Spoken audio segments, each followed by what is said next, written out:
Gender equality is more than a goal in itself. It is a precondition for meeting the challenge of reducing poverty, promoting sustainable government, and building good governance. Kofi Annan. Women in developing countries are oppressed. I am not presenting this as an opinion, but instead stating this as a fact. The exploitation and outright violence against women is acceptable. They are considered inferior to men. For families, access to land is crucial to survival and is their main source of livelihood. Women are not allowed to own land on their own, but they are entitled to it through their marriage. When they are widowed, they lose that land.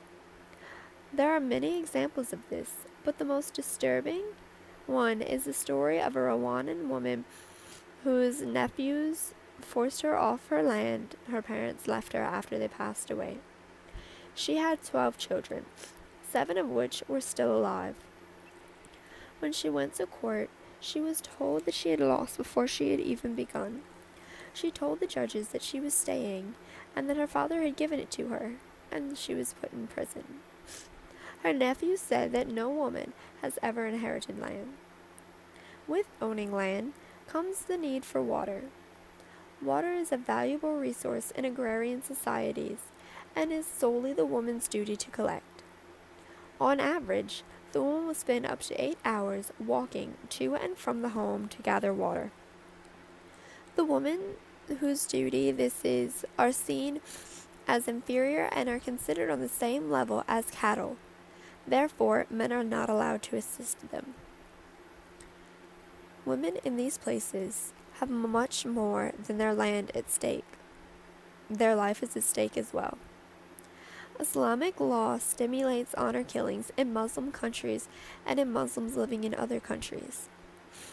Females that dishonor their family are women who have been raped, engaged in premarital sex, and are accused of adultery.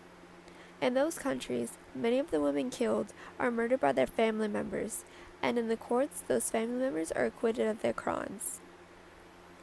In the United States, something that severe would not just fly by like that in a court of law. The police are put in office to help the people that need them. But those countries are not doing the best job.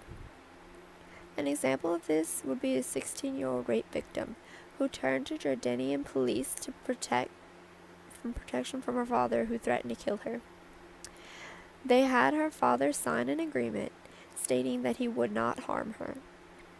As soon as she returned home, her own brother shot her 4 times in the head.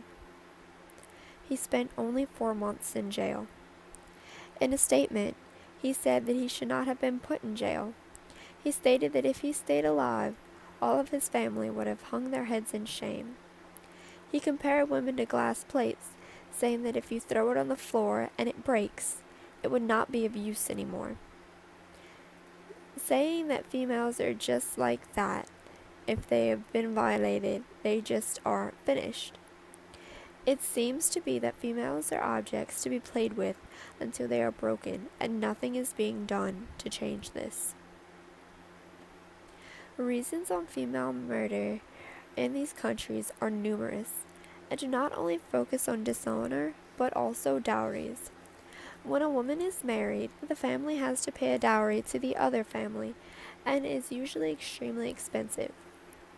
Dowry-related killings are prominent in South Asia, and 15,000 women are killed per year because of it in India. Because of this large expense, daughters are being seen as a liability in their families. Expecting mothers are encouraged by doctors to have sex-selective abortion, saying that paying a few $100s now is much cheaper than paying her dowry later. Brides are killed in kitchen fires that are set up to look like accidents. This practice is called bride burning. Family members of the victim killed over a dowry dispute are unlikely to press charges. When I speak about women, I'm not just referring to women in their early to late 20s and up, but also to younger children. Young girls are so oppressed and taken advantage of at the age of 10 or younger. In Nepal, 7% of the girls there are married before the age of 10, and 40% by the age of 15. Being married at such a young age is a challenge, but is not the only one they are facing. Pregnancy-related complications is the leading cause of mortality in girls ages 15 to 19. In stark contrast, females in the United States are just as likely as men to earn a college degree and hold back marriage until they successfully pursue their career. The rates of women attending law school and medical school are still growing today. I will be adding to those numbers when I attend law school.